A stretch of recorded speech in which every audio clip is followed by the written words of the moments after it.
Hello, everybody. Veritas here. I just like to proceed today's episode with the shout out to Wida WIDA. I've teamed up with him. He's given me this platform to speak to you guys. New YouTube channel. It's at Wida WIDA underscore vision, VISION. And so again, that was WID as in David, A underscore vision.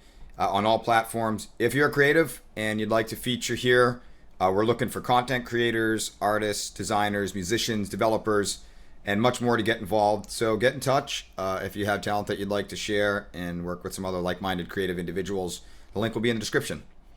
Okay, today's episode, it's been a little while here. Today's episode, we're going to talk about seeking to understand someone else before seeking to be understood by those people. So this is going to be a little bit of an episode kind of on, I guess, conflict resolution, so to speak. And one of the things that I found really interesting is that most of what we do on a regular basis is subconscious, if we want to talk about it kind of on a psychological level. And for those of you who are more spiritually minded, there's also what I believe to be kind of in that subconscious realm, an energy exchange between us and other people. I think that a lot of us are under the impression that the thoughts that we hold within our head are within our head and they're completely private and separate from others. And it's my belief that that's not the case. My belief is that we are energetically connected with everything that we encounter. I believe that my belief in what I am, energetically reflects into my values reflection to how I feel, my feelings reflect into my intent, and my intent reflects into my actions, and then my action reflects out into my world. And I have some other podcasts about this, but it's like rings on a tree or ripples. And we're constantly radiating out our energy. And for those of you who've ever had a bad day or been very negative or been negative for a number of days, you'll start to notice that the world around you seems to get darker. People act different. Weird things happen. You spill your coffee.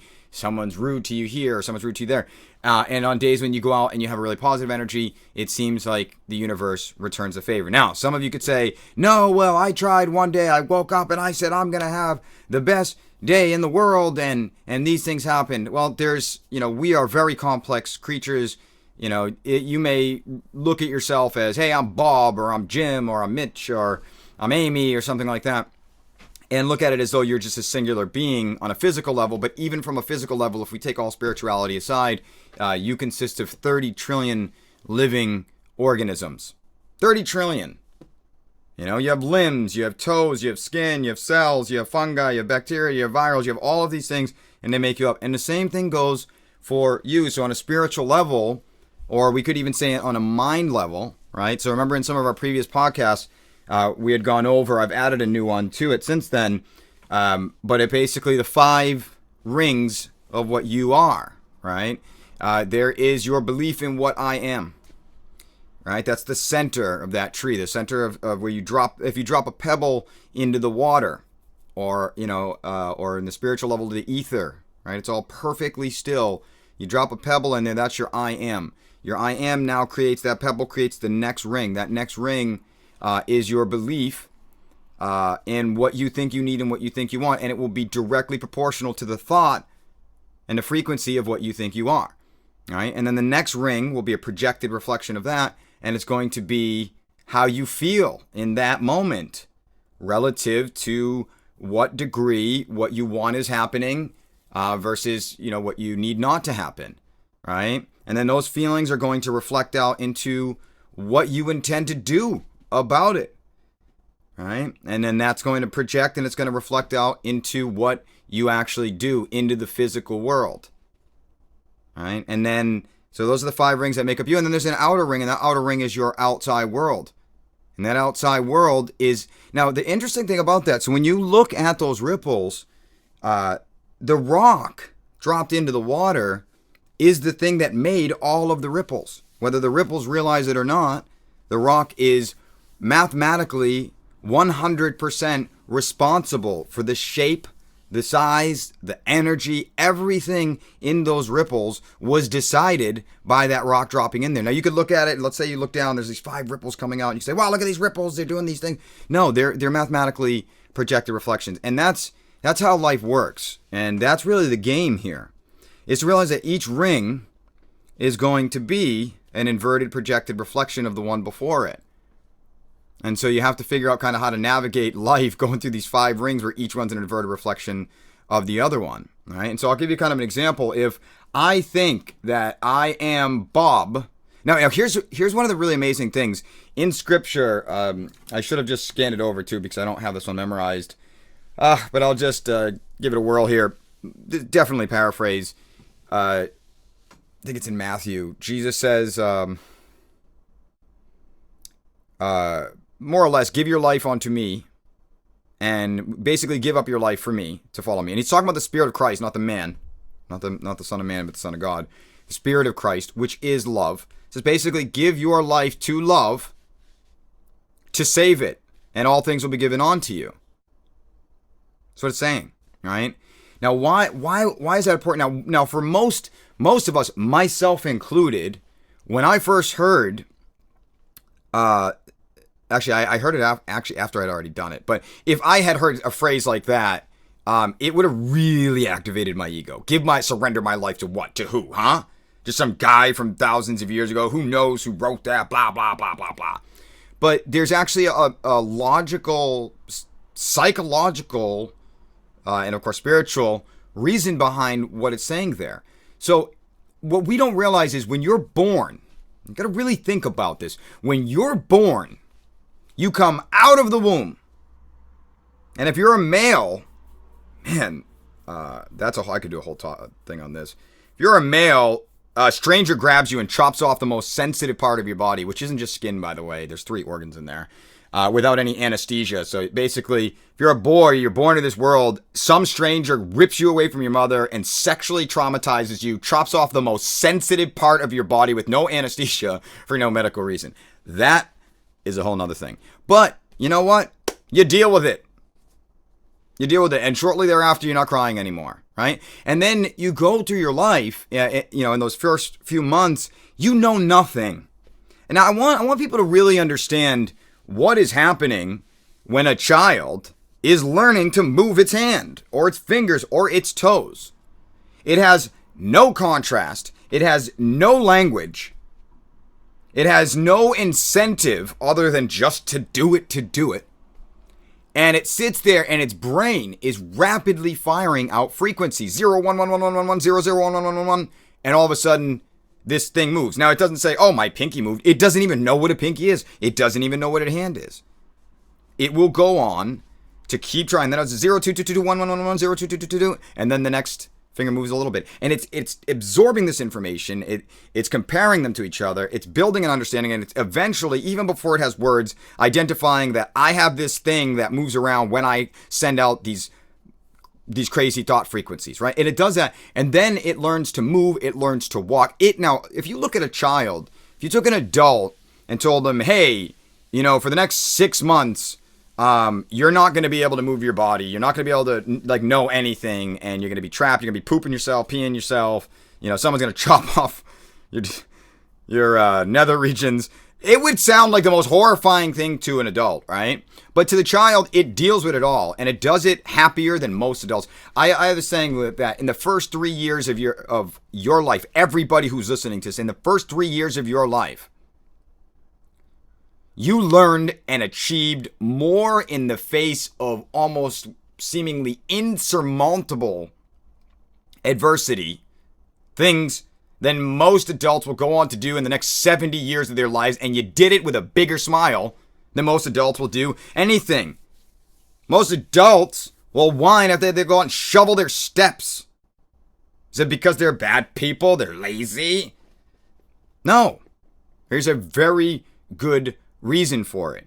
And the reason is because, it's actually, in reality, you could actually say in the first 7 years of the life, the kid will make more than the next 70. Well, what happens in the first 7 years of our lives? What do we develop?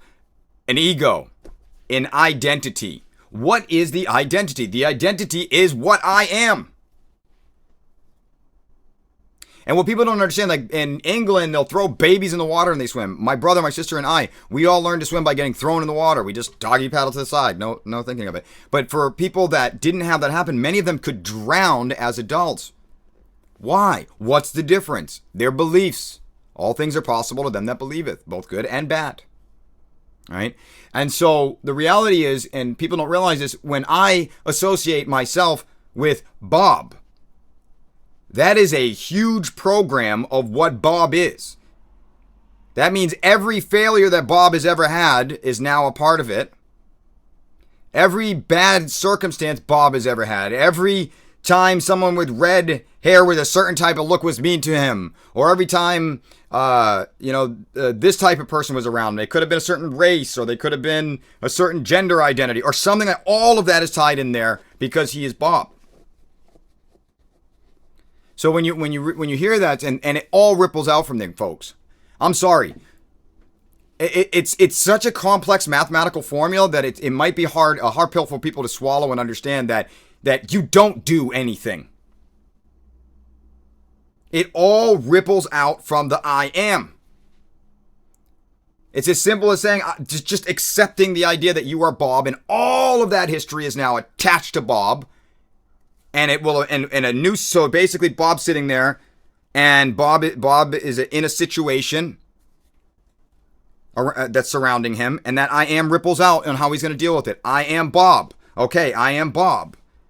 All of the beliefs of what he can do, what he can't do, so on and so forth, what he needs to happen, and what he wants to happen, then ripples out into what he intends to do. No, sorry, then that ripples out into how he feels. See, a lot of people don't realize this, that a lot of the negative feelings you have whenever you think something bad is happening to you, nothing's happening to you. You just believe you're a Bob. And you believe that you deserve, whether you realize it or not, to feel bad in that moment. To propel you to do something, to save yourself or something. And so Bob believes on Bob, and then that tells him what he thinks he needs and what he thinks he wants, and that reflects out into how he feels in that moment. It's you either have fear or love. Love is a giving energy. Charity is the other term for it, or agape, which is the transformative one. It's where I believe I have the power to get and to create. I believe I have the power to create what I want for myself, the world, others, things like that. And then the other one is fear. I don't believe I have what it needs. Now, how do you deal with fear? Fight or flight. It's why people ignore their bills. It's why people procrastinate.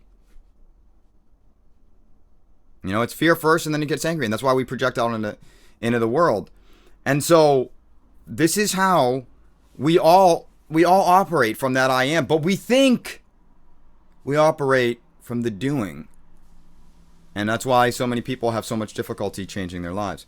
And it's why even in the Alcohol Anonymous program, they have these 12 steps, but they have this thing in there where they say, if you don't believe in a higher power, this won't work. Because you need to believe that there is something other than Bob. Because if you don't accept that there is something other than Bob for you to call on, then you are trapped within the Bob's I am. Right? So anyways, I was supposed to talk about conflict resolution. I do stuff like this all the time, but I'm just going to keep with this. All right, so what does this have to do with everything? So going back to seeking to understand others before being understood and the whole energy exchange and everything like that, well, think about those ripples. We're constantly radiating out how we feel, right? And so we believe that other people are doing things to us, and even more so with those who are in a close relationship with you, people that you work with all the time, people that you live with, your friends that you see often, maybe the acquaintance that are kind of attached to your friendship group, whatever it is. And we're constantly, subconsciously trying to protect our own egos because we think we're Bob and we can't change. So we're looking at reasons to justify how we feel all the time. And one of the craziest parts about it is that most people that are in a close relationship, they love each other. They really do. If anything happened to either one of them, they would be devastated. And what happens is that we're stuck in this kind of fight or flight mode all the time because, let me go back to what I was saying before with the babies and stuff. So as you get older, everything you learn gets put into the Bob envelope, and it's a box, and it gets smaller and smaller and smaller. Tells you, I like this, I don't like that, I like this, I can do this, I can't do that, this should make me mad, this should make me sad, this should make me angry, I need to protect myself, blah, blah, blah, blah, blah, blah, blah. And so the older people get, unless they have some kind of midlife crisis, which propels them into some kind of action to make a transformation in their lives, many people literally are in a state of decay as they get older and older and older. And they're just running through their lives. And so I want to make this episode, I'm just going to keep this stuff in here that I was already saying. I think I can make it work. So now I want to tie this into the seeking to understand and be understood, right? So understanding that most people, 95% of their day is spent in automatic autopilot. If you have an issue with somebody else, they literally, as Jesus said, when they were going to crucify him, they know not what they do. And this doesn't go for just the person that you're having a conflict with. We got to be careful with that, because I had done that too. Where like, I'd say, oh, they know not what they do, but I know what I'm doing. Right? And so I have this process. The next time, pay attention to your thoughts. And for at least a temporary time, try it for 24 hours or whatever. You know, ideally you want to do it all the time. But start watching your thoughts. And instead of trying to repress or suppress or deny any negative feelings that you may have, embrace them. Ask for them. Look for them. Right? And when you get them, see about your feelings with people that you're close to.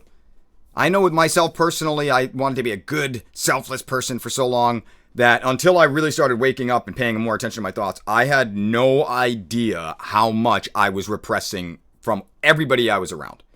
Now, I was repressing not because everybody around was victimizing me, but deep down inside, in my subconscious, there was a belief that I was being victimized and that I needed to be a good person, I needed to sacrifice and all that. But I had all these weird little tiny beliefs that were in there that I needed to clear. So anyways, pay attention to your thoughts and your feelings, and look for one with someone that's close to you. Pick someone that's close to you and say, I want to monitor my thoughts and my emotions when I'm around this person. I want to see how I feel. Right? Now, as soon as you get one of those feelings, or even if you're not looking at your thoughts and there is a conflict, do your best to take a step back, walk away. And now, ideally, it's if you can either, if you do have a conflict with someone or had one with someone recently, you can sit down and do something like that now, or just do it before, like do it with someone that you have conflicts or you think you might be repressing feelings with, and they're close to you, you love them, you don't want anything bad to happen to them, they've been irritating you, or you feel like you've been victimized. That's a good one, right? And then sit there and say, okay, my goal in my life is to first seek to understand others before being understood. Now, when you say that to some people, their mind, if you pay attention to your feelings, you may even feel the ego rebel a little bit there. No, I've been doing that my whole life. People just walk all over me. I'm always trying to understand everybody else. They just stomp on me. Right? But the reality is,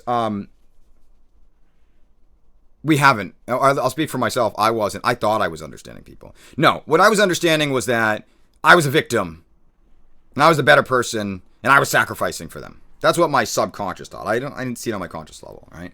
And that's why we're doing this exercise. I don't, when I say that people do things for certain reasons, most of the time I'm referring to their subconscious, not their conscious, because when you bring things up to the conscious, the present, is when you actually resolve these type of things. Instead, it's buried in the subconscious, kind of in the ego. And that's why we want to do exercise like this, so we can bring it to the surface. So I want to try an exercise. Now, I believe 100% that God is in every single one of us, everybody listening to this. God is no more in me than he is in you. He or she is in you. Vice versa, God is in all things. There are, however, people, God is not connected to any religion, faith, or atheist any more or less than any other religion. God is all things. That's what omnipresent, omniscient, and omnipresent, omnipotent, omnipresent, and omniscient really means. All-knowing, all-powerful, all things. So God is in all things. And I know that in my core. That being said, we are all in different stages of conscious understanding of the reality of that fact. To what degree of the awesome power of the entire universe do we have access to? And so there are many people that are in a box of their own acceptance that keeps them imprisoned. And we have to respect the free will of those that don't want us to break them out of that box, but it's great if we can be there for those that are. And you'll notice that that's how it happens. For those of us who are waking up, Someone will appear in your life, podcast will appear, video will appear, something will appear, and it will give you the answer that you're looking for. And that's because God is in all of us, right? But people call to themselves that of what their frequency is exuding. And the reason I want to do these podcasts is to allow people to be more aware of the frequency that they're exuding so that we can change it. So it's not blindly leading us and using the almighty creative power of God to bring us into situations that are very, very uncomfortable, in which we interpret to such a degree that it causes more suffering than it needed to, right?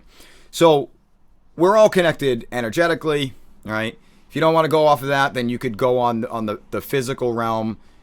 Human beings pick up a lot of cues, whether their conscious mind realizes it or not.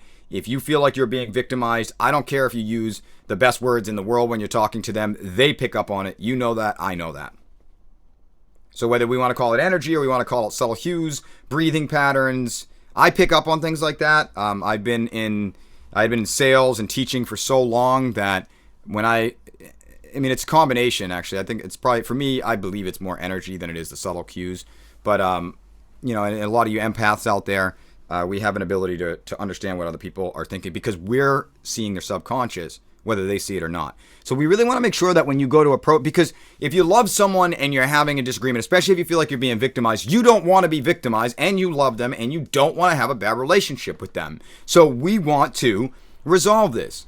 So the first things first, we've got to get to the root, get to the core, get to the I am, get to what you want before you get to the intent so that your actions follow suit, because what you do will be a mathematically perfect, precise representation of what's going on inside of you. That's why Jesus said, when you know what is in front of your face, you will be known.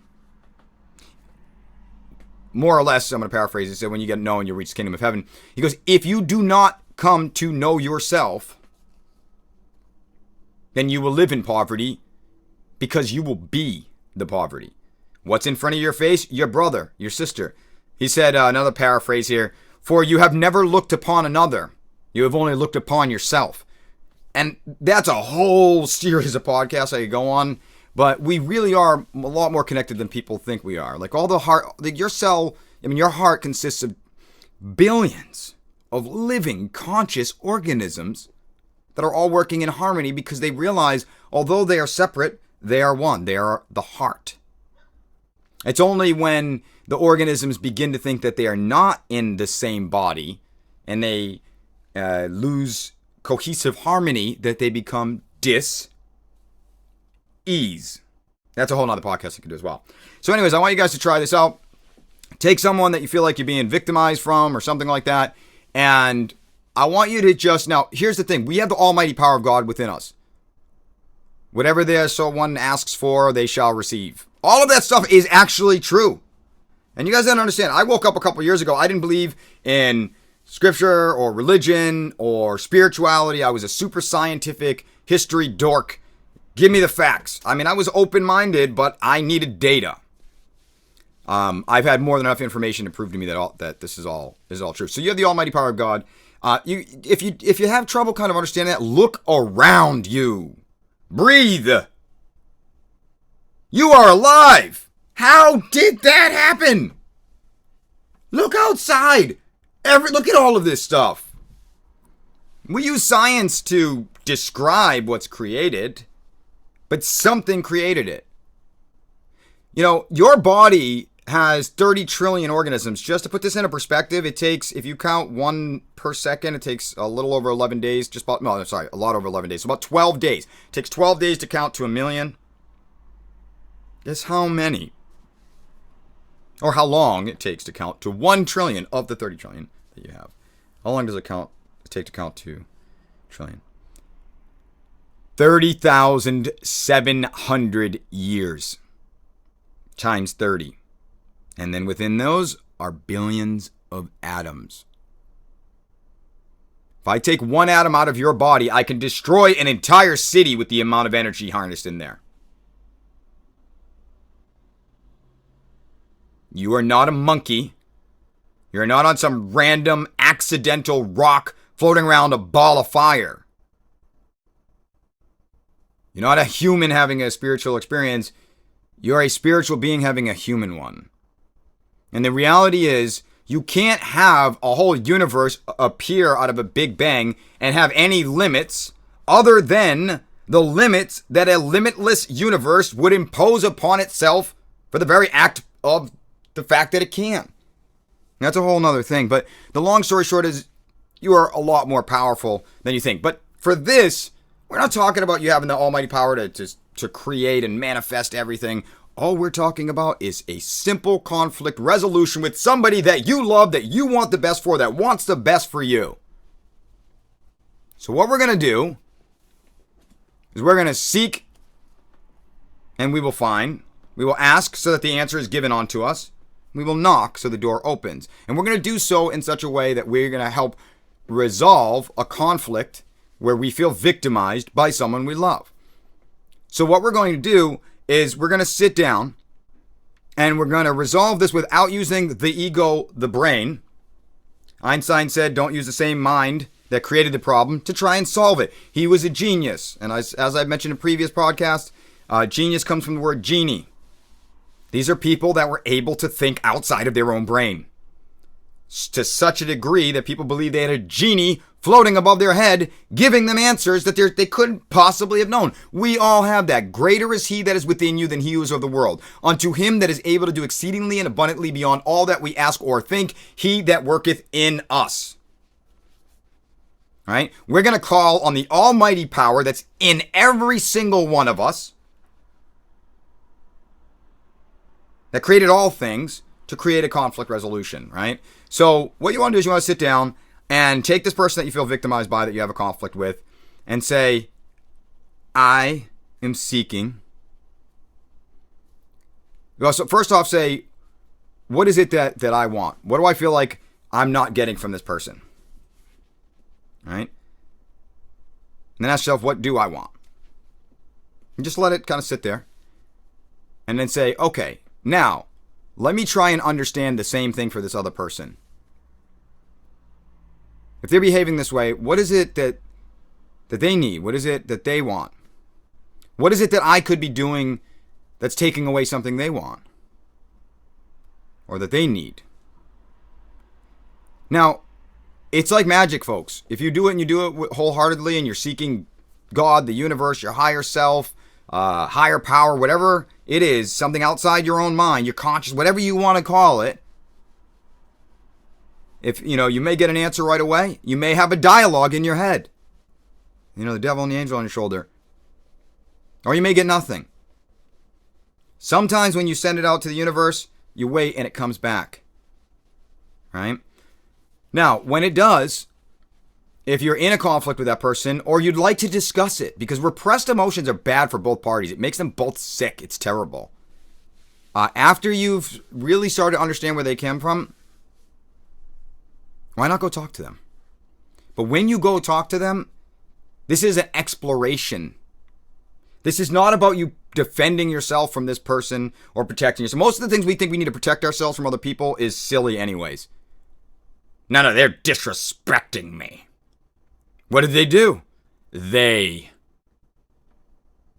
said something with an inflection like they think they're better than me. Wow. Tough life. You okay? You need a Band-Aid? Most of the things that we're worried about aren't even real anyways. So, but regardless, do that. Seek to understand. And when you go to talk to them, go there, make sure intent is everything. When you set your intent, oftentimes it gets set automatically, but if you set your intent with purpose after you do this understanding exercise, and the goal is conflict resolution, not winning, not beating, it's more on you understanding them so that you can repair the relationship. Let yourself kind of go with the flow. Everybody's different. You'll be amazed how you approach that conversation with this person, having sought to understand them before being understood. A lot of times when you do that, and do it with yourself first, because a lot of time, and do a lot of why questions. I'm mad at them. Why? Because they said this. Why does that make you mad? Because. Why do you think they said it? Because they're a jerk. Do you think there's anything that you could have said differently? Do you think there's anything that you're saying? What do you think it is that they want? And you'll be amazed. It's actually when it's I've done this with a number of other people, with several other people, and when they do this, they're blown away by how much they watch their actions when they talk to that person after they've sought to understand the other person before being understood, and then they literally can watch themselves talking. They're like, "Wow, I'm behaving like a completely different person." And the thing is that it's not your fault if you any of our fault, especially because the past doesn't exist anymore. But for people that love each other, if they have a conflict, it's because subconsciously it's driving the ship, and they just don't know. They really don't know what they're doing. And so, if you love them and you want the best relationship with them, and they know not what they're doing, we can look at them at how dumb they are because they don't see what we're seeing. Or we can understand that this is kind of how life is, and they can't see anything, and they're confused. And if you go to them after really, truly from your heart so you can understand, they're going to feel that energy. They're going to see the demeanor and the body language and things like that. And they're going to react differently to you. Watch. It's really, really amazing. So just remember this. As often as you can, over the next 24 hours, whatever's easiest to say. I mean, ideally it's forever, right? But just remember this. Your life will go so much smoother and relative in this regard to the degree in which you are seeking to understand others before seeking to be understood. Alrighty, that's it.